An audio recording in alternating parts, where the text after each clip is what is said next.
Eh bien, merci beaucoup. On a pas mal échangé avant cette table ronde. J'ai énormément apprécié nos échanges. Il y a eu plein de choses. Alors, effectivement, on n'a pas 15 minutes, on a 50 minutes à peu près pour essayer de tout traiter. Ça va être compliqué. Mais déjà, pour commencer, je vais vous laisser vous présenter. Honneur à Ingrid. Merci. Donc, ravie de pouvoir participer à cette table ronde aujourd'hui. Ingrid Letu, je m'occupe de l'équipe commerciale pour la France, l'Italie et la Belgique chez Checkout.com, qui est un PSP, un prestataire de services de paiement. Donc, concrètement, nous optimisons les paiements en ligne en leverageant notre plateforme technologique propriétaire qui permet de traiter les paiements digitaux de bout en bout à travers toutes les étapes du paiement en ligne. Bonjour, Thierry Marois, je suis le directeur général de ChronoDrive. J'espère que vous êtes tous clients. Donc, notre entreprise est les inventeurs du drive. On fait aujourd'hui un peu plus d'un demi-milliard de chiffre d'affaires. On est 4000 personnes. On a 55 sites. Et pour moi, personnellement, par le passé, j'ai créé l'entreprise Salad & Co. J'espère que vous êtes aussi tous clients. Et une entreprise agroalimentaire qui s'appelle Nextfood, qui font des produits de viande sans viande et sous la marque Accro. Philippe Berland, donc CEO de La Redoute, j'imagine que vous connaissez et que vous êtes client aussi, je l'espère. Aussi 1 milliard d'euros, 2000 personnes, voilà, et e-commerçants quasi pure player aujourd'hui. Et Fleuron du Nord. Oui, on est basé pas très loin, en effet aussi. Alors, l'accélération liée à la crise Covid, pour le e-commerce, évidemment, on ne pouvait plus acheter en magasin, il fallait bien se débrouiller, que ce soit pour l'alimentaire ou le non-alimentaire d'ailleurs. Question à Philippe, comment est-ce que vous abordez tous ces bouleversements, ces tempêtes successives, donc Covid, et puis maintenant la guerre en Ukraine et tout ce qui va s'en suivre? Alors, c'est un monde, on a longtemps parlé du monde VUCA, et maintenant on va parler d'un monde banni. Je vous renvoie à la littérature sur le sujet. Banni, ça veut dire brittle, c'est-à-dire fragile, A, anxious, N, non-linéaire, et I, incomprehensible. Là, vous avez le tableau de ce à quoi on est confronté tous les jours, depuis maintenant, on va dire peut-être le début de la crise Covid, qui a été un moment particulier pour tout le monde, à titre individuel et des entreprises. Donc c'est un immense grand 8, avec des phases montantes, des phases descendantes, assez peu anticipables. Donc c'est un grand 8 en plus où on a les yeux à peu près bandés. Donc voilà, si je prends l'image, c'est un peu ça. Donc là, on est à nouveau dans une autre phase, pour le e-commerce en tout cas, où le Covid a été plutôt porteur, voire très porteur. Il a correspondu à un besoin à un moment de l'état du monde. Et aujourd'hui, il y a une correction qui se fait. Hein. On s'aperçoit que les chiffres du e-commerce, en tout cas sur la partie marchande, les produits, on est réatterri sur la courbe de croissance d'avant Covid. Donc c'est une correction. On avait tous, je pense, un peu anticipé, nous e-commerçants, mais peut-être pas aussi fortement que ça, ce retour à cette normalité. Donc ça, c'est un sujet de pilotage extrêmement délicat, évidemment, dans l'engagement des ressources et la correction qu'il faut y apporter, avec, selon le modèle dans lequel vous êtes, des questions de stock, des questions de marge, des questions de coûts, évidemment. Et là, ce qu'on aborde, c'est une nouvelle étape peut-être encore plus incertaine, c'est-à-dire que c'est la géopolitique, hein, c'est l'inflation des coûts. On les avait déjà pendant le Covid. Sur le transport maritime, déjà sur les matières premières, déjà un petit peu sur l'énergie, mais depuis le démarrage du conflit russo-ukrainien, vous avez tous vu sur à la fois votre vie personnelle aussi, l'impact, et nous, entreprises, on a la même chose à gérer, avec finalement une tension sur le pouvoir d'achat des consommateurs et une tension sur les coûts, ce qui pince les marges forcément.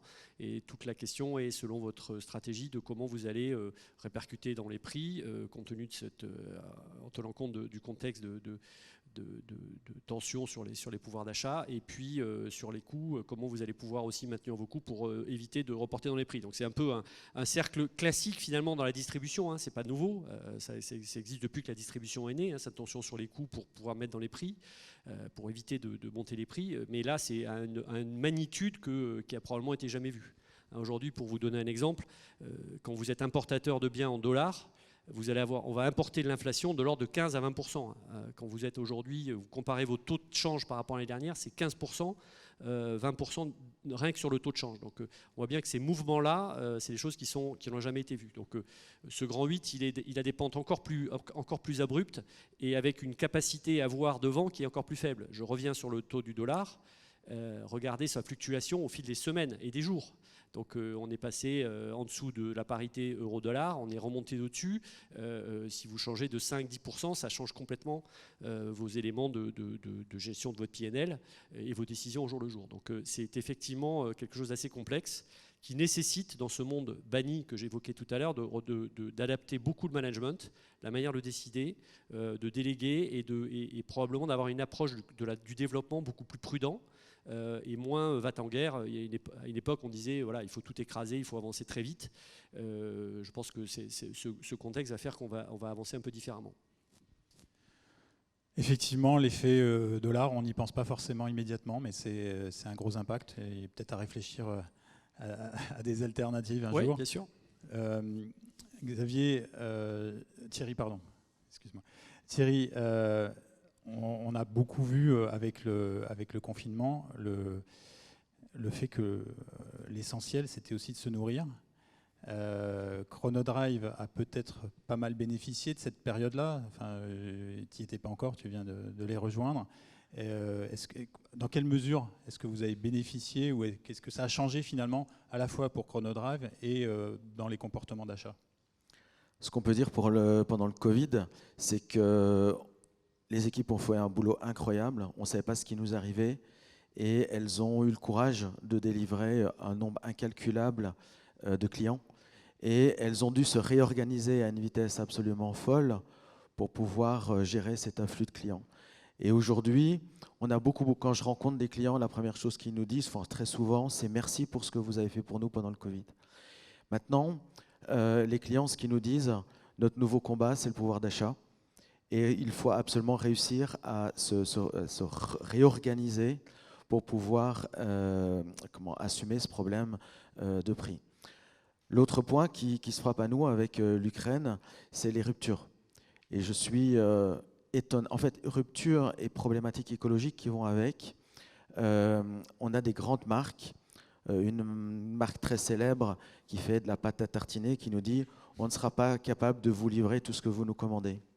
Et ça a un véritable impact sur notre chiffre d'affaires aussi. Donc, oui, le Covid a apporté un nombre de clients par nécessité absolument incroyable de nos entreprises qui ont réussi à se réorganiser. Maintenant, le sujet, c'est faire face aux ruptures et répondre à la problématique de l'inflation. Et alors, comment est-ce qu'on fait face aux ruptures?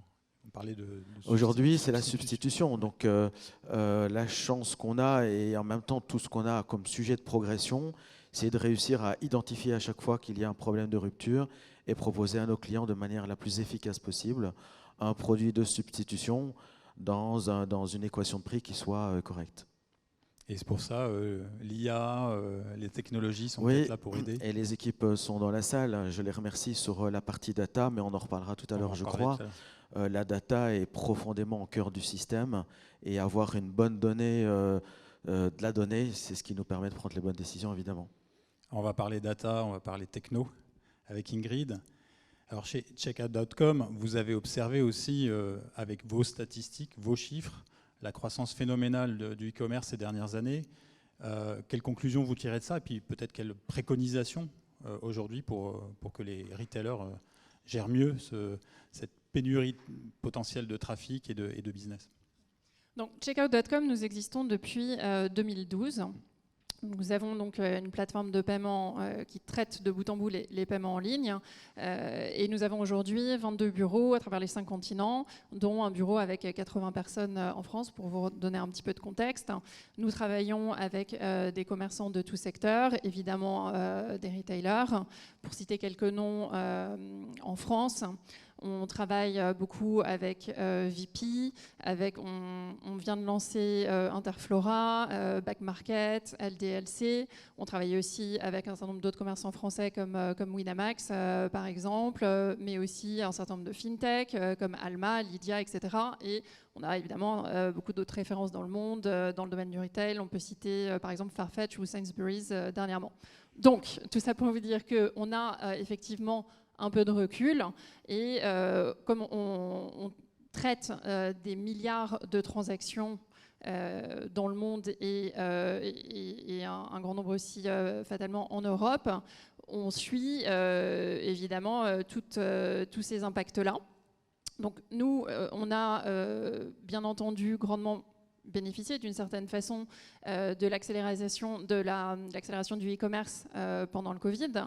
Il est vrai qu'au cours des 3 dernières années, on a eu la chance d'avoir une croissance de 300% d'année en année. Là, très clairement, on voit que la croissance se tasse, il n'y a pas de mystère. On a envie d'être optimiste quand même, avec un optimisme raisonné, dans la mesure où on constate, et c'est également ce que nous disent nos études récentes, il y a quelques mois, que les habitudes des acheteurs qui ont découvert quand même tout l'intérêt du e-commerce pour certains, en tout cas qui ont renforcé, je dirais, leurs habitudes d'achat en ligne, ça c'est quand même une tendance de fond. On avait encore il y a quelques mois, à travers une étude qu'on avait faite auprès de 1000 commerçants français en ligne et 1000 consommateurs français en ligne et 250 commerçants. On avait encore des statistiques qui nous disaient que ces acheteurs effectuaient au moins 3 achats mensuellement, ce qui est une nette progression par rapport à ce qu'on avait vu au global auparavant.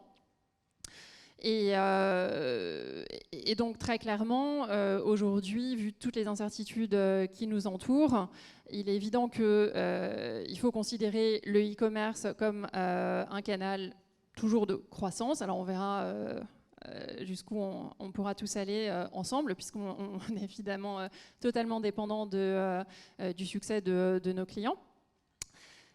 Donc en termes de conseils... c'est notamment comment faire du check-out.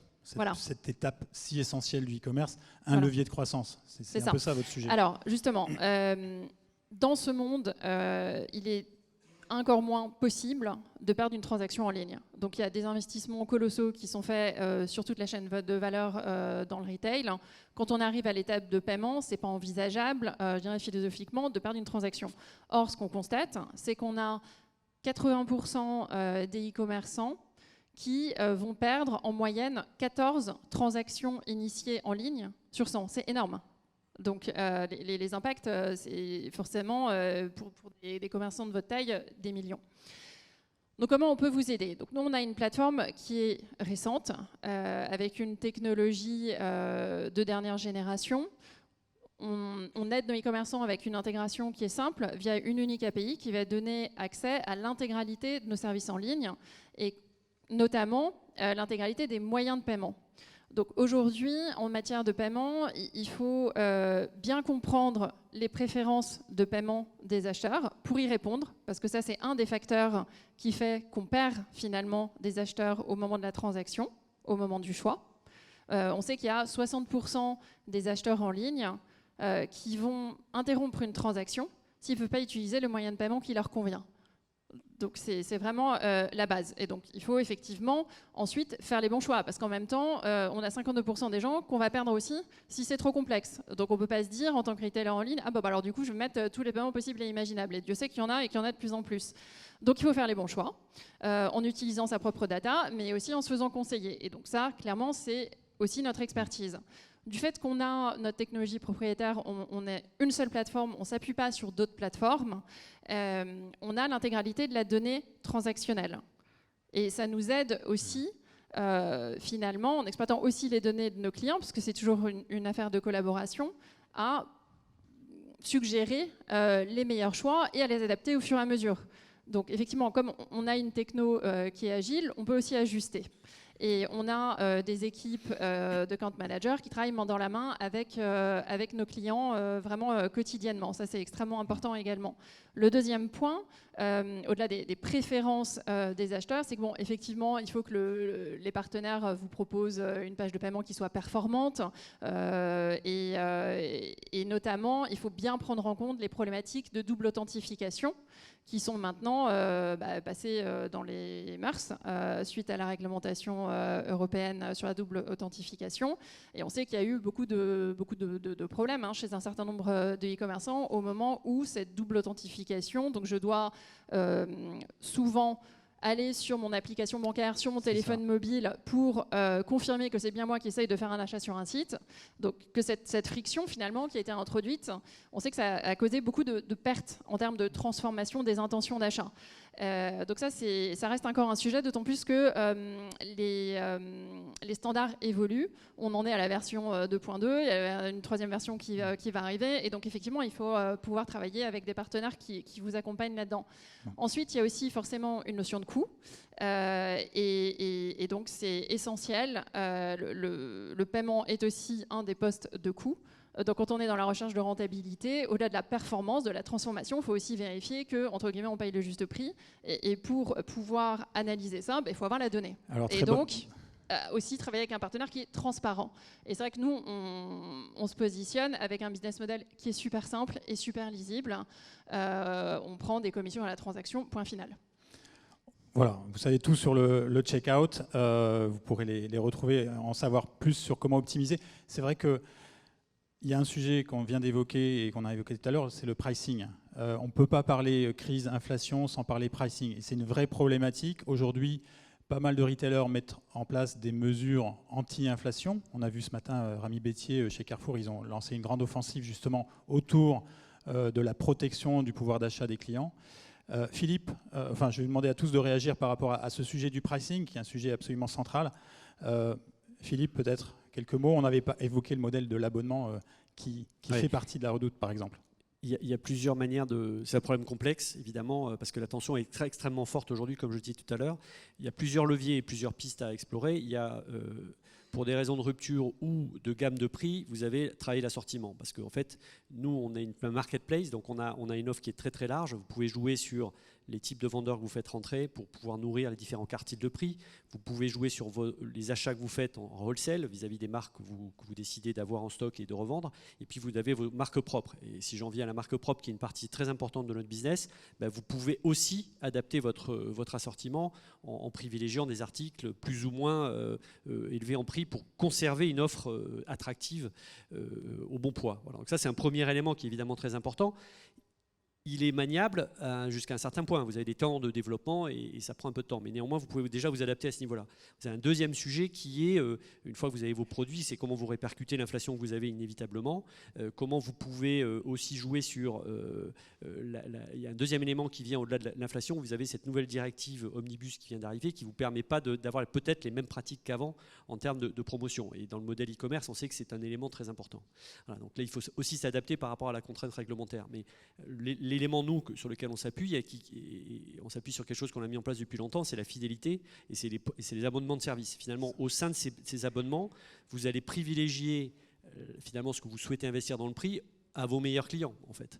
Et en plus, ça vous permet d'être compliant vis-à-vis de la directive, puisque si ce sont des offres de type privé liées à un abonnement, vous êtes fondé à le faire. Donc, nous, on croit beaucoup, et depuis longtemps, que le point clé, c'est la fidélisation. On le fait par l'investissement sur le service, le niveau de service, l'expérience que vous faites vivre à vos clients, le prix qui est attaché quand même, et on s'attache à plutôt redistribuer ce qu'on veut décider d'investir dans le prix à ses clients. Voilà. Ça les incite à venir, c'est un élément très fort de fidélisation, et finalement, y compris le contexte d'aujourd'hui, donne raison à ça. Ça ne veut pas dire que c'est facile à faire, mais ça nous conforte dans l'idée de continuer à investir dans cette notion de ce lien fort qu'on veut créer avec le client, qui est un élément d'ADN de la Redoute, mais que l'on actualise aujourd'hui par ces programmes d'abonnement de services et de privilèges finalement.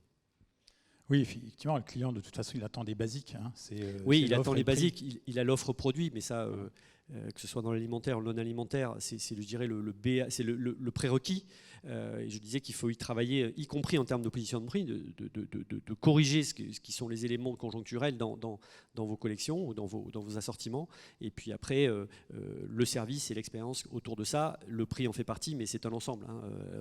Nous, on va raisonner, on va pas être sur les premiers prix, on va raisonner en termes de rapport de valeur-prix finalement, parce que si vous êtes que sur les premiers prix dans nos métiers, c'est compliqué de lutter contre des géants mondiaux. Donc on essaye d'avoir un mix qui corresponde à une attente de valeur aussi de la part du client. Donc forte attention aux clients existants, fidélisation, service, accompagnement. On parlait de service justement. Et là, Thierry, chez Chronodrive, il y a une ChronoTouch, c'est ce qu'il disait. Hein. Tu peux nous expliquer ce que c'est cette ChronoTouch et comment justement tu adresses le sujet du pricing à l'aune d'un contexte qui est vraiment très fluctuant en matière d'alimentaire en particulier. Sur le problème du prix, chez nous, on le traduit par une sélection de produits, donc la logique de l'offre. Et notre positionnement est d'avoir le meilleur produit désiré par le client au meilleur prix, mais le service en plus. Donc ça, c'est la logique de la ChronoTouch. C'est-à-dire que quand on vient chez nous, on traite le client avec un style bien particulier qui se caractérise aujourd'hui par un NPS supérieur à 80. Et donc ça, je crois que dans le métier, il y a peu de personnes qui arrivent à avoir ce niveau d'NPS. Et les fondateurs de l'entreprise, entre autres Martin Tout-le-Monde, au démarrage de l'entreprise, ont mis ça comme code ADN de l'entreprise. Mais ce qu'on se rend compte aujourd'hui, c'est que les gens viennent chez nous parce qu'il y a cette ChronoTouch, ce service client poussé à l'extrême, cette écoute client poussée à l'extrême, mais que ça n'est plus suffisant et qu'il faut amener des produits avec le bon prix. La problématique qu'il y a par rapport à ça, c'est l'identité de marque. C'est-à-dire, est-ce que avoir des prix qui peuvent devenir assez bas à un moment donné, qui correspondent à une qualité produit qui est différente, est-ce que c'est OK ou pas avec la marque? Et ça, j'ai un point de vue. Est-ce que j'ai le temps de le développer ou pas? Oui, vas-y. Donc j'ai un point de vue là-dessus, qui est qu'on voit que le monde évolue assez fort. Et si on se refait un peu d'historique, je prends 2 secondes pour donner un point de vue là-dessus, c'est que si on reprend dans les années 50, on était dans sortie de guerre et on avait un vrai problème de disponibilité des produits alimentaires. Et ça a été répandu par la grande distribution et l'agriculture intensive. Et si on remet ça dans la démarche de la pyramide de Maslow, en sortie de guerre, tout le monde était dans le bas de la pyramide de Maslow sur les besoins primaires. Ensuite, pendant les 30 glorieuses, on est monté dans la pyramide de Maslow et on a commencé à avoir des besoins secondaires qui sont arrivés et on a vu le développement du bio, on a vu le développement d'un certain nombre de services et les comportements des clients ont changé. Et à ce moment-là, qu'est-ce qui s'est passé chez les clients? C'est qu'ils ont voulu avoir des offres de produits-services de plus en plus identitaires qui correspondaient à leurs requêtes de sens, leurs besoins de sens. Et là, ensuite, pendant les années qui ont suivi, les années 70-80, on a vu aussi une fragmentation qui s'est accentuée dans la population, avec des gens qui arrivaient à être CSP++ et qui continuaient à monter dans les besoins secondaires, et d'autres qui restaient ou qui étaient repropulsés dans les besoins primaires, et on a vu les gilets jaunes arriver. Et qu'est-ce qui se passe là maintenant avec la crise du Covid, la pénurie d'essence, la pénurie d'un certain nombre de biens, les problèmes climatiques qui arrivent? On voit que pas mal de gens qui étaient dans cette quête de sens, etc., se revoient propulsés dans le bas de la pyramide de Maslow. Et ça a des impacts énormes en termes de comportement client et dans le besoin des clients sur les marques identitaires. Et si on regarde par rapport à la grande distribution, on voit qu'il y a un retour des gens vers la grande distribution parce que le besoin du prix et le besoin de l'abondance de produits redevient un vrai critère. Et donc ça, on doit faire nos choix, nous, là-dedans, entre ces besoins primaires et cette quête de sens que peuvent avoir encore les clients, mais qui est moins prégnante. Donc cette fameuse pyramide dont on parle souvent. Merci Thierry. On a un sujet aussi autour de la marketplace, parce que c'est une tendance qui s'est vraiment développée ces dernières années. Est-ce que c'est un modèle durable? On verra demain, il y a une table ronde demain matin spécifiquement sur ce sujet-là. On aura Maison du Monde, ADO, Greenwiz et Miracle. Le modèle, est-ce qu'il est toujours d'actualité à l'heure où les marges finalement sont très tendues? Philippe? Oui. La marketplace pendant cette période du Covid a été pour nous, hein, on a commencé la marketplace en 2010, donc on était un peu parmi les premiers. D'ailleurs, on expliquait aux marques ce que ça voulait dire marketplace, parce qu'ils ne savaient pas trop à l'époque. Donc on a fait tout ça, et aujourd'hui ça pèse quand même en France près de 30% de notre volume d'affaires. Et en fait, on s'est aperçu que dans le Covid, ça a été un moyen ultime d'être agile et de suivre le client. En fait, nous, on vendait des machines à coudre avant, la Redoute, hein, on en achetait et on revendait auprès des marques.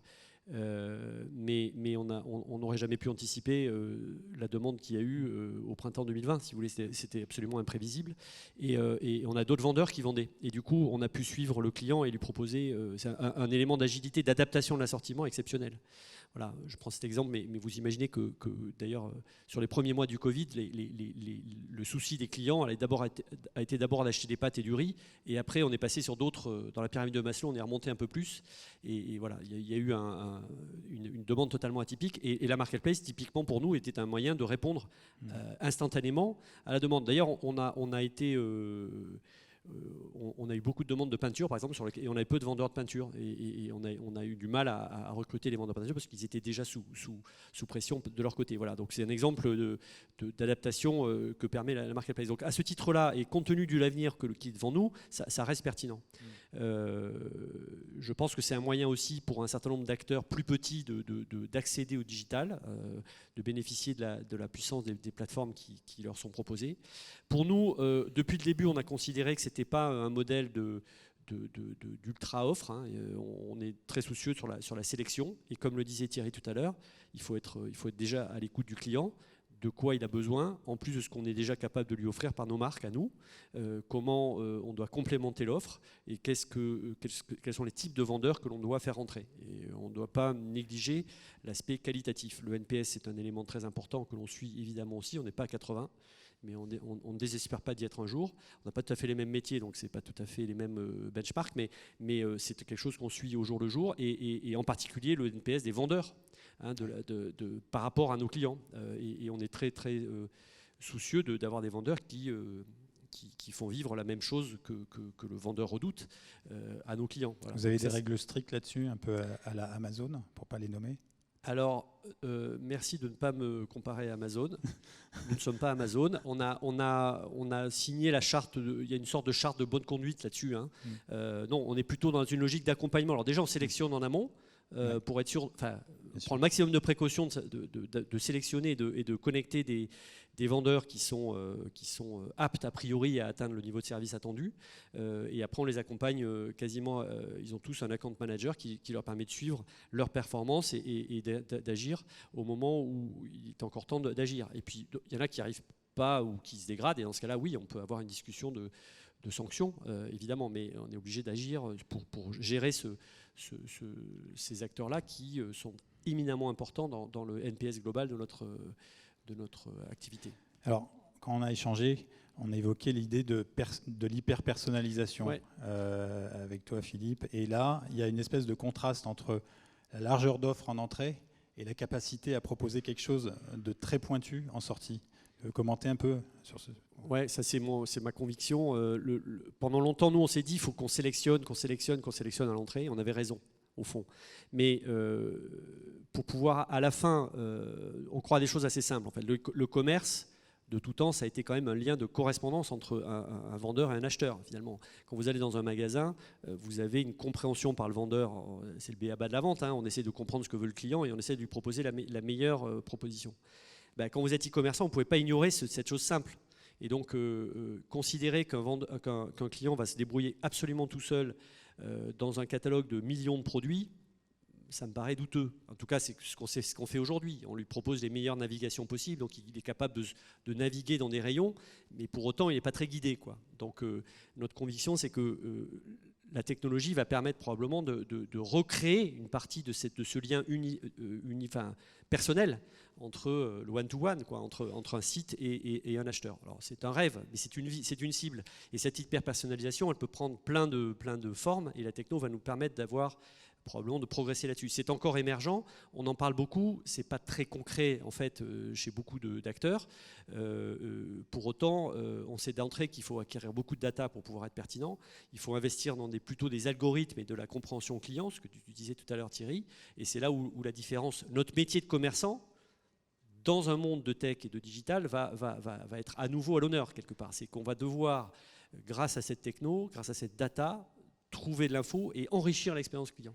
Et aujourd'hui, c'est c'est là-dessus qu'on investit. On est plutôt dans une logique de s'appuyer sur des solutions toutes faites, sur des éléments de transaction, pour pouvoir investir sur cette cœur technologique qui est le métier de vente, en fait, qui est notre métier historique. Au fond, je rappelle qu'on était des VPCistes, vente par correspondance. Correspondance, ça dit bien ce que ça veut dire. C'est qu'il faut trouver la correspondance avec son client. Et la tech va nous permettre probablement, en tout cas c'est notre pari, de recréer cette pertinence, en fait. Alors, pertinence liée très fortement à la data, c'est évidemment un des grands sujets de nouvelles frontières que de parler d'hyper-personnalisation. Tu le disais, ça fait très longtemps qu'on en parle. On parlait de marketing one-to-one même il y a 20 ans. Donc, c'est pas un concept nouveau, personne ne le fait, effectivement, ou très peu. Et qui dit hyper-personnalisation implique d'avoir beaucoup de data. Alors, je vais poser cette question de la data à Ingrid. L'importance de la donnée de paiement, on en a parlé tout à l'heure. Est-ce qu'il y a d'autres sujets autour de la data que vous voyez comme des sujets de rupture ou d'avenir ? Alors, donc en matière de paiement, comme je le disais, l'essentiel déjà, c'est d'être en maîtrise au maximum de ce qui se passe à l'étape de paiement. Et donc, vu que ce n'est pas le métier des retailers, effectivement, de collecter cette data-là, il faut que le partenaire de paiement puisse collecter un maximum de données et puisse la partager de façon intelligente avec le retailer. Et l'idée, c'est aussi d'accompagner les marchands à exploiter cette donnée au mieux. Donc, le premier point, c'est d'assurer que le partenaire a la data. Donc c'est vrai que nous, on a la chance, avec notre plateforme Unifiée, d'avoir l'intégralité de la donnée, puisqu'il n'y a pas de rupture dans le traitement du paiement qui se fait finalement dans le background. On a toutes les étapes. Et donc ça permet de traiter le sujet de la préférence des paiements. Une des réponses à la crise, ça peut être aussi, par exemple, de proposer des BNPL. Mais lesquels et est-ce qu'on a conscience de la meilleure façon de les utiliser, à qui les proposer, etc. Donc ça, c'est un exemple. BNPL, pour ceux qui ne connaissent pas, Buy Now, Pay Later. Oui, ou Klarna qui passait tout à l'heure, par exemple. Ensuite, il y a une notion de performance. Je parlais des 80% de commerçants qui perdent en moyenne 14 transactions sur 100. Donc comment on réagit par rapport à ça ? En fait, on a la possibilité d'obtenir des codes erreurs quand une transaction ne passe pas. Mais c'est pas toujours mis à disposition du marchand. Donc c'est ce qu'on s'efforce de faire. Maintenant, une fois que le code erreur a été transmis en temps réel sur une transaction, on a une technologie qui permet de réessayer ou d'apporter la meilleure réponse possible, mais c'est pas toujours lisible non plus. Donc c'est là qu'intervient autre chose que la technologie, à savoir l'expertise du partenaire. Donc ça, c'est notre métier, c'est pas le métier de notre client. Et donc c'est là où nous on essaye d'aider réellement en identifiant les bonnes actions pour arrêter de perdre des transactions, entre guillemets, bêtement parfois, ou pour des sujets plus complexes qu'on s'efforce de creuser et de résoudre.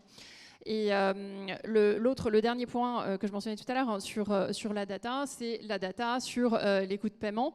Et notamment, par exemple, on vend à l'international. Quels sont mes coûts de FX si j'en ai? Est-ce que j'ai une visibilité? Est-ce que j'ai une compréhension? Est-ce qu'on m'aide à les optimiser? Donc ça, c'est un exemple parmi d'autres. Est-ce que je comprends juste finalement quels sont mes coûts de paiement? Potentiellement, si j'ai plusieurs pays par pays ou par site ou par méthode de paiement. Et là encore, il faut, comme vous choisissez justement vos combats, il faut que les gens se fassent aider par des prestataires qui mettent à disposition facilement cette donnée de façon lisible et visible pour aider finalement à ce que les marchands fassent leur propre choix de stratégie de paiement. Parce que nous, on est juste des enablers dans cette histoire. Donc, Exactement. Alors, on parle de data transactionnelle, justement. C'est un sujet qui est abordé depuis longtemps dans l'alimentaire, Thierry. Depuis longtemps, on observe ce qui se passe en sortie de caisse. Aujourd'hui, on parle de retail média. Est-ce que c'est un sujet pour vous chez Chronodia Drive? sachant que c'est apparemment un sujet assez stratégique chez beaucoup de retailers alimentaires. C'est cette exploitation justement de la data à des fins commerciales pour des partenaires marques. Alors je vais revenir, j'ai envie de rajouter quelque chose sur la question juste avant, qui est sur la personnalisation. Parce qu'il y a un autre truc qui peut être regardé, c'est peut-être que l'avenir est de passer d'une organisation de présentation des produits, de produit-prix à usage-prix.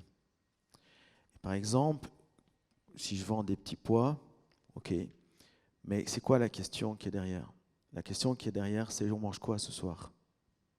Et peut-être que si je rentre dans, tiens, on va manger telle recette, et que dans cette recette, il y a un certain nombre d'ingrédients, c'est une manière d'aller très vite dans cette personnalisation de l'offre et que le client puisse faire un achat utile rapide. Partir du besoin pour définir l'offre. Exactement. Et sur la partie retail média, oui, c'est quelque chose d'important pour nous. Pourquoi? Parce que tout le monde le sait, avec cette problématique d'inflation, les prix baissent. Donc, si les prix baissent, les marges diminuent. Donc, je crois que les business models simplistes qui sont je vends un produit et je fais une marge dessus ne sont plus suffisants. Et donc, on va avoir dans nos entreprises des business models, une succession de différents business models, dont le gain d'argent par la vente de data ou l'utilisation des data et la vente du retail média, enfin, les ressources que peuvent apporter le retail média, avec une seule limite, qui est qu'il ne faut pas trahir sa politique de marque.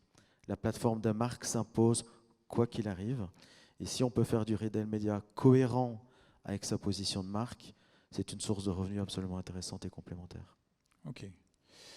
Très intéressant. Alors, dans les sujets de future rupture, on a beaucoup entendu parler de buzzwords comme le métavers, les NFT, la crypto, etc. Donc, on va passer rapidement là-dessus, mais j'aimerais quand même avoir vos avis respectifs sur ces tendances. Est-ce que c'est des vrais sujets ou est-ce que ça va faire cheat? Est-ce qu'il y a des sujets derrière qu'on n'aurait pas vraiment mis sur le devant de la scène au-delà de cette spéculation? Ingrid, peut-être pour commencer sur la crypto. Ouais. Alors, je reprends les mots de notre CEO. Nous, notre mission, c'est d'aider les e-commerçants à prospérer dans l'économie numérique, que ce soit sur le Web 2 ou le Web 3, j'ai envie de dire, et quelles que soient finalement les modalités des transactions financières. Nous, on croit à la technologie de la blockchain, parce que ça apporte de la valeur, et on croit à la crypto dans l'absolu. Pourquoi? Parce que ces technologies, elles apportent de la performance, elles apportent de la traçabilité, donc une forme de sécurité quand c'est bien réglementé et contrôlé.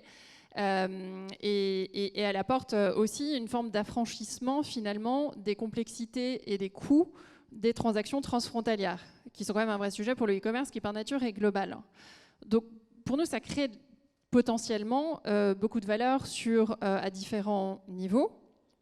Donc, par exemple, effectivement, pour les transferts internationaux ou les règlements internationaux, ça permet, et les règlements tout court d'ailleurs, ça permet d'effectuer ces versements à tout moment. 24 heures sur 24, tous les jours de l'année, 7 jours sur 7.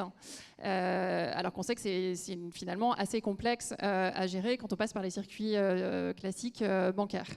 Et ça permet aussi d'économiser des coûts de transactions transfrontalières qui peuvent être extrêmement élevés. Donc ça, c'est un exemple.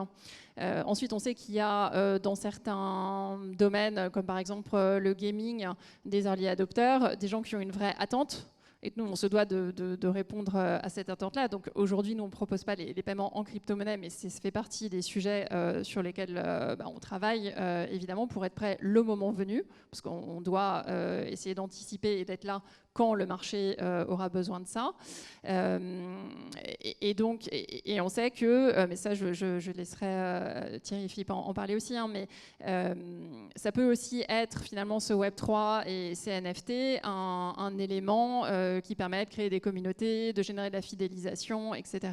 Et dans ces contextes-là, avoir une monnaie crypto qui reste dans cet univers clos et une attente qui arrive naturellement. Donc, une des raisons pour lesquelles on pense qu'à terme, ça pourra apporter de la valeur. Thierry? C'est un sujet que je trouve absolument passionnant. J'ai eu la chance de pouvoir l'étudier en profondeur. Je suis gamer, je joue à Fortnite entre autres. J'ai 2 Oculus à la maison. C'est quelque chose qui m'intéresse. Je pense que sur ce mot-là, il faut le séparer en 3 notions. Il y a la technologie, les cryptos, les NFT, etc. Il y a la notion du Web 3.0 et la notion du métavers, qui pour moi sont des choses, bien que connectées, sont différentes, sur lesquelles on doit avoir une approche différente. Sur les technos, elles sont là et c'est inévitable, c'est une certitude. Ces technos vont changer la vie de nos entreprises. Et comme tu le disais, je suis absolument d'accord sur le fait que, par exemple, les NFT pourront nous aider dans cette caisse de résonance absolument essentielle que sont les réseaux sociaux. Pourquoi ? Parce que le NFT est un moyen de rémunérer, si on le souhaite, les créateurs de contenu sur le digital. Ça, c'est un point. Le deuxième point, c'est cette notion du Web 3.0. Je ne sais pas trop à quelle vitesse ça va aller, mais si on regarde l'histoire, donc entre autres les casques Oculus, la réalité augmentée, toutes ces choses-là, ce qu'on regarde, on fait un peu d'histoire, j'aime bien ça. Dans le temps, on s'envoyait des lettres, il y a eu les journaux, il y a eu la radio, il y a eu la télévision, et aujourd'hui il y a le smartphone. C'est inéluctable, et à chaque étape, on s'est dit c'est quoi ce truc qui arrive avec le téléphone, et puis c'est devenu un outil, on n'imagine plus s'en passer aujourd'hui. Il est absolument évident que les outils de réalité augmentée vont impacter nos vies. Aujourd'hui, dans la notion de commerce, j'y crois pas, parce que quand on regarde, enfin j'y crois pas. Aujourd'hui, les shoppers, les parents qui font les actes d'achat ne sont pas dans ces réseaux-là aujourd'hui pour la grande majorité. Ce sont leurs enfants. Donc quand on dit Vance a fait des super résultats de vente dans Fortnite, oui, c'est parce que c'est des ados. Donc si votre cible client, ce sont les ados ou les enfants assez jeunes, et c'est un moyen de communication incroyable. Pour leurs parents, c'est beaucoup plus discutable.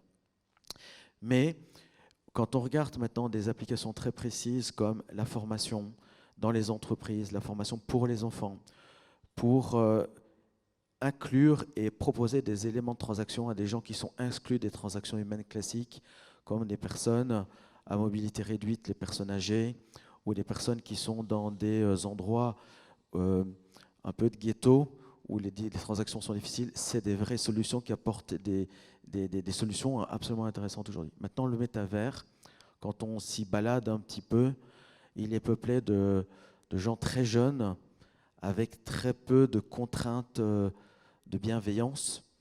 Et tant que la gouvernance du métavers et de tout ce qui tourne autour n'est pas réglée, je pense que c'est un endroit assez dangereux pour y exposer sa marque. Ok, merci pour cet éclairage. Philippe, 2 mots sur ça. 2 mots, parce que Thierry a quand même bien situé le sujet. Je pense qu'au fond, c'est encore une fois, il faut revenir au client, c'est est-ce que vos clients adoptent ou pas ces éléments-là, ça c'est clé. Nous en interne, on a acculturé les équipes, et ceux qui sont les plus à même d'en parler, c'est effectivement les plus jeunes en fait. Mais même eux ne sont pas encore très clairs sur ça va aller vers quoi. Il y a encore beaucoup de questions. Donc on regarde forcément, parce qu'on a une histoire d'innovation et on ne peut pas être insensible à ce qui va se passer. Ça va se passer. Comment précisément, et on ne le sait pas. Nous, notre intuition, c'est plutôt de dire que ça peut enrichir l'expérience client. On utilise déjà des éléments de réalité augmentée. Voilà, c'est vraiment les prémices pour quand vous vendez un canapé en ligne. Ben oui, ça arrange quand même de pouvoir le visualiser dans une pièce, par exemple. Ça, c'est des choses assez pratiques qui sont déjà là, mais il faut réfléchir à ces cas d'usage qui ne sont pas trop lointains. Si c'est trop lointain, ça va être pure perte. On va cramer du gaz, et on a beaucoup de choses à faire par ailleurs. Donc c'est plus une question de veille pour nous qu'une réalité aujourd'hui. On pense que c'est plus dans l'expérience. Et si je me projette un peu, l'intuition, c'est avant on avait un catalogue qui était un objet, comme tu le disais, du papier, mais peut-être que sur le métaverse, on trouvera l'équivalent du catalogue plus virtuel avec des Oculus, etc. Donc on a l'intuition que ça peut être ça, qu'un site internet sera tout autre chose demain par l'interface, hein, oui, et la vision en 3D. Mais c'est pas encore très mûr. Hein, voilà. C'est vrai qu'on annonce la fin des écrans depuis longtemps, mais finalement, ils sont toujours bien là. Alors, on va se rapprocher de la fin de notre échange, mais on ne le fera pas sans évoquer la plus grande transformation qui nous arrive, et je sais que c'est un sujet qui vous tient à cœur à tous les trois, c'est la RSE, enfin on va le résumer en RSE, mais le durable au sens large. L'an dernier, Philippe, d'ailleurs il y aura une table ronde en fin d'après-midi, il ne faut pas la louper, on aura les enseignes promo des boulangers pour témoigner sur ce sujet-là. Ils sont très engagés aussi. Philippe, l'an dernier, tu étais sur cette même scène pour débattre de ce sujet, et je sais qu'il t'occupe et te passionne depuis longtemps. Intarissable, je pense qu'on pourrait passer des heures à t'écouter et à échanger là-dessus. Mais si tu pouvais nous livrer une synthèse en quelques minutes, c'est un exercice difficile, vu côté e-commerce évidemment. Ouais. Alors, pour faire vraiment très simple, il faut se dire que la contrainte environnementale, etc., je n'y reviendrai pas. Il y a une urgence qui est aujourd'hui montée au cerveau de beaucoup de gens. En premier lieu, la question la plus incertaine, c'est dans quelle mesure le consommateur va, au-delà des déclarations d'intention et des études qu'on peut faire, c'est dans quelle mesure son besoin là-dessus, et ce critère va remonter dans les critères d'achat. Aujourd'hui, quand on fait des études, on est toujours sur le prix en tête. Donc c'est là où il y a encore un petit peu un paradoxe et un mûrissement qui se fait. Mais vous devez être extrêmement sensible, encore une fois, en partant du client, dans quelle proportion ce critère va peser dans ses décisions d'achat. Et tester des choses, lui proposer des choses pour voir son appétence. Donc ça, c'est le premier déterminant de cette transformation. Le deuxième, c'est la législation. On voit bien que cette urgence climatique, elle monte au cerveau du législateur et que les contraintes vont être de plus en plus élevées en termes d'information, de traçabilité, pourquoi pas un jour de taxation, en tout cas aussi de publication. Ça, c'est une directive européenne qui arrive. On va devoir publier, nous, entreprises, notre engagement et nos performances sur une centaine d'indicateurs qui vont finalement décrire notre performance durable. Donc à partir du moment où on publiera ça, on sera obligé de le publier, ça va mettre une dynamique tout à fait autre dans cette transformation, puisque beaucoup d'organismes pourront prendre ces données que l'on publiera, nous comparer les uns aux autres et finalement agir sur cette concurrence et sur ce rythme de transformation. Donc, le monde, il est en train de changer extrêmement vite là, on est déjà dans cette performance-là. Ça suppose d'agir, une fois qu'on a dit ça, l'environnement, le client, le législateur, nous, qu'est-ce qu'on fait entreprise? Il faut agir à plein niveau, quasiment sur tous les niveaux de la chaîne de valeur, que ce soit la conception de l'offre au départ pour quand vous êtes producteur ou donneur d'ordre, c'est là où vous dépensez du carbone, et donc là il faut que vous repensiez vos produits, vous repensiez votre chaîne d'approvisionnement. C'est extrêmement lourd comme transformation, c'est une révolution, et c'est là où on peut ramener des produits en proche import, mais ça suppose surtout de fonder ces décisions sur des données. On revient à la data, mais comprendre en quoi une décision de sourcing ou de conception produit agit sur sa consommation de carbone, c'est essentiel. Et il faut le décentraliser à ceux qui font le métier, c'est-à-dire les chefs de produits, les designers. Et ça, c'est une révolution aussi d'acquisition de données et de modélisation de ça pour que les bonnes décisions soient prises. Je dirais qu'aujourd'hui, on a tous fait un travail de bonne foi, de bonne volonté, de bon sens. Transformer du coton en coton bio, oui, a priori, c'est meilleur pour la planète. Voilà, ce genre de décisions, elles sont faciles. Là aujourd'hui, c'est arbitrer entre une chaîne d'approvisionnement qui irait en Europe, mais dans un pays qui fait de l'énergie au charbon, ou rester en Chine dans une province qui utilise de l'énergie à l'hydraulique. Ça se calcule. C'est pas du tout évident quel est le bon mouvement. Voilà, donc on va passer à une phase de beaucoup plus basée sur les sciences. Ça nécessite là aussi d'acquisition de données et de transformation d'IT quelque part. Mais que ce soit pour le textile ou l'alimentaire, finalement, le vrai sujet, c'est la production, c'est le volume d'objets, d'aliments produits qui sont gâchés, qui sont jetés.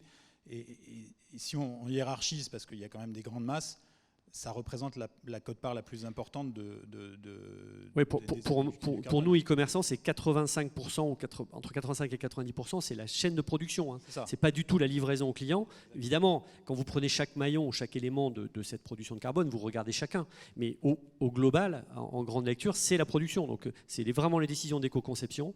C'est la chaîne de production, comment faire mieux. Et à la fin, il restera du carbone, parce que dès que vous produisez quelque chose, vous faites du carbone. Donc après, ce sera la compensation.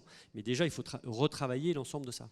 Et la durabilité des produits. Vous voyez, il y a énormément de choses qui vont quand je parle d'éco-conception, c'est quelle matière, quel procédé de transformation et quelle durabilité. Donc là, on est sur un nouveau deal. Et quand tu parlais de chaîne de Maslow, un jour, le haut de la chaîne, là, la conscience, le sens, ça risque de revenir assez fortement en tête parce que ça deviendra la base en fait de la pyramide. C'est-à-dire que produire deviendra un problème et accéder à un bien deviendra une base, enfin un élément basique. Et puis après, il y a tout ce qui est réutilisation, il y a les boucles finales, il y a la production, puis après comment vous savez suggérer d'une économie de la fonctionnalité en recyclant aussi les produits. Donc vous voyez que c'est finalement, vous rebattez les cartes de l'ensemble de votre métier, et c'est ça qui est passionnant dans ce challenge qui est maintenant urgent. Alors on arrive presque à la conclusion, je réalise qu'on ne pourra pas aborder tous les sujets. Je voulais qu'on évoque le sujet des modèles de plateforme, d'urbanisation. Ça, on en parlera demain. On aura un petit débat en fin de matinée demain sur justement les techs et les retailers. Est-ce que les retailers doivent être des techs? Comment ils travaillent avec les techs, etc. Mais je voudrais qu'on conclue quand même par un petit tour de table autour du sujet de l'humain. Parce qu'on ne peut pas parler de retail sans parler d'hommes et de femmes, de ce volume phénoménal de gens qui travaillent dans ces secteurs-là. Et finalement d'une forme de pénurie de ressources. On a parlé de grandes démissions, maintenant on parle aussi de grandes charrettes, notamment dans la tech. Quels sont vos retours là-dessus en termes de profil et comment vos métiers d'e-commerçants évoluent sur le plan humain, sur le plan des ressources humaines? Ingrid, peut-être pour ce point-là. Donc, moi j'ai parlé pour la tech. Effectivement, là, on est en train du coup de sortir avec la crise qui s'installe d'une période où il y avait un rapport de force, je dirais, très en faveur finalement des candidats sur des nouveaux postes, parce qu'il y a effectivement une pénurie de talents dans le domaine de la tech, en particulier en ce qui nous concerne, dans le domaine des paiements, qui est un secteur bien spécifique. Donc, je dirais que cette pénurie a renforcé un autre phénomène qui est des attentes différentes finalement de la génération Y. Moi, je suis plutôt génération X, mais la génération Y attend aussi d'autres choses. Elle a des exigences tout à fait légitimes sur le sens, sur la valeur, sur l'évolution qu'on pourrait avoir, etc. Mais en parallèle, avec les chiffres complètement fous des valorisations dans la tech et qu'on a nous aussi chez checkout.com, moi j'avais parfois des candidats qui arrivaient avec des postures un peu surprenantes pour moi, génération X, parce que finalement, à force de voir des gros chiffres s'afficher suite au lever, etc., ils s'imaginaient ça, plus le fait qu'ils se sentaient en position de force parce qu'il n'y a pas beaucoup de talent, pouvoir adopter des postures qui me paraissaient un peu surprenantes, je dirais, mais quelque part on peut comprendre d'un point de vue logique. Donc là, ça va changer. Tout le monde est rappelé à la réalité de ce monde, donc on va voir comment ça se passe. En revanche, fondamentalement, la recherche de valeur, de sens, le respect de l'environnement au sens large, y compris écologie, etc. Ça, on est assez persuadé que c'est voué à perdurer et ça fait évoluer les organisations, y compris dans la tech, dans le bon sens.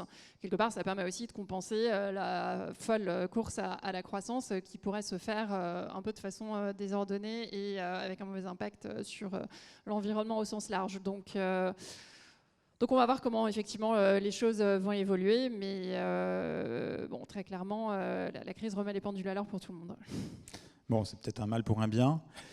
Thierry, je sais que c'est un sujet qui tient à cœur, que c'est un des piliers de ton entreprise, B Corp, etc. Donc, qu'est-ce que ça veut dire B Corp et sur sur les sujets humains, quels sont les profils pour demain?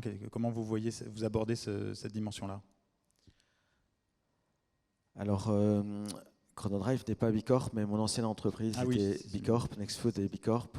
Et on n'a pas le temps de faire une conférence sur B Corp, c'est un sujet absolument passionnant. Et je vous invite à vous rendre sur le site. En tout cas, toute cette démarche B Corp drive ma manière d'organiser l'entreprise. Et je crois qu'il n'y a pas, c'est la palissade et tout le monde le sait, mais c'est important de se le redire à chaque fois, il n'y a pas d'entreprise sans les hommes. Moi, ma manière de voir les choses, elle repose sur 4 piliers. Les gens sont heureux au travail et peuvent se surpasser quand il y a pour moi 4 conditions qui sont remplies. La première, c'est je me lève le matin pour faire quoi? C'est quoi le sens que je donne à ma vie? Et dans n'importe quel métier, il faut qu'on sache je fais quoi et pourquoi ça a du sens pour moi. C'est le premier point. Le deuxième, les gens, ils aiment prendre leurs décisions, ils aiment être autonomes. Et pour pouvoir donner la véritable autonomie aux gens, il y a un mot-clé qui est la confiance. Et derrière cette logique de confiance, le truc le plus dingue, c'est la symbolique de la confiance. Et très souvent, on dit aux gens, mais j'ai confiance en toi.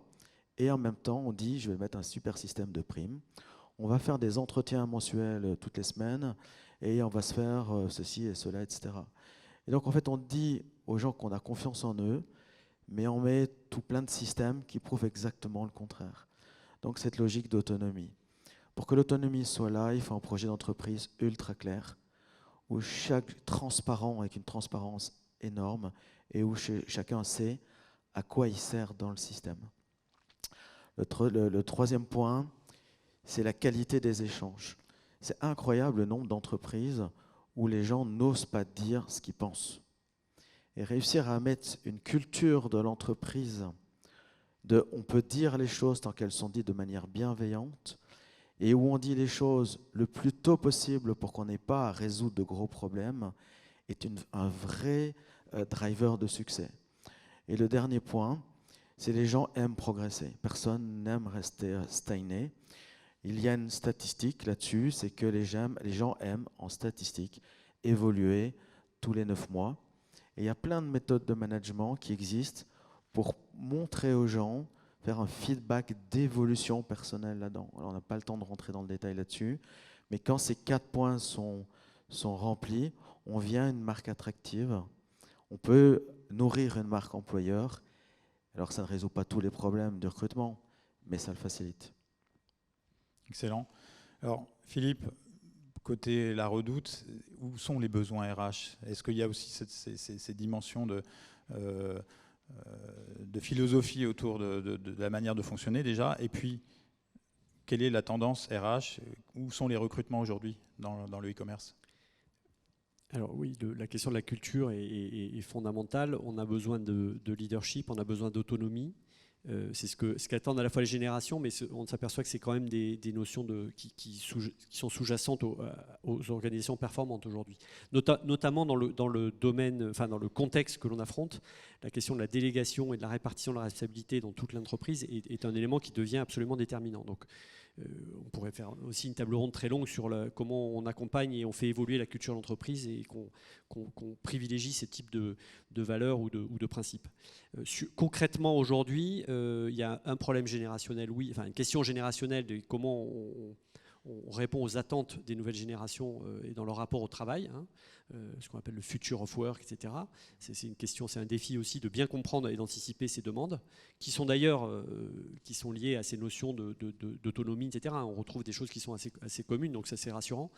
Et concrètement, actuellement le marché du travail, oui, même si les dernières semaines ont montré que la tech va probablement relâcher des talents sur le marché, ça reste compliqué de recruter dans certains domaines, notamment tout ce qui est data, tech, et puis plus généralement l'expérience client. Voilà, tout ce domaine-là, c'est pas si évident il y a quand même une pénurie globale. Alors peut-être que ça va se réguler par ces mouvements, voilà.